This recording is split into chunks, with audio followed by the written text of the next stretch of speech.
As a flood of Ukrainian refugees fleeing a Russian invasion pours over the borders into neighboring nations, the people bring with them harrowing stories of hardship.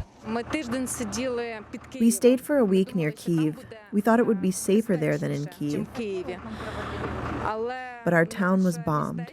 We fled from there. We saw many cars left on the road, a lot of bombed cars.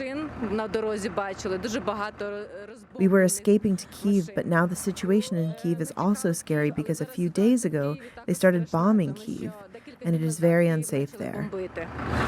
Yana, who declined to give her surname, spoke to Reuters after crossing into Romania on Monday.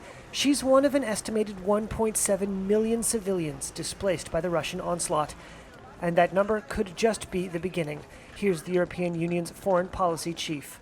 If the bombings continue like this, if they continue to bomb cities in an indiscriminate manner, we can expect 5 million migrants. Well, not migrants. We can't call them migrants. These are exiled people, people who seek to escape the war. Far too many are children. At a train station in Przemysl, in southeastern Poland, volunteers waited to greet youngsters, some sent without parents, to escape the fighting.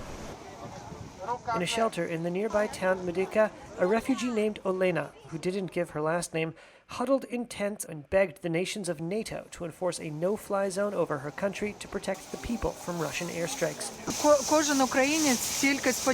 Every Ukrainian just hopes that NATO will close the sky for us. Because we are ready to fight, and we are ready to protect us from tanks, from artillery, from Grad rockets. But we are not able to protect our sky. We only beg God to protect the sky because NATO is just watching, but doesn't do anything for us. We beg for protection.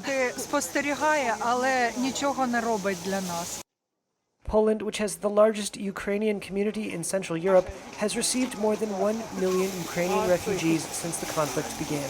The fighting has created the largest wave of refugees in Europe since the Second World War.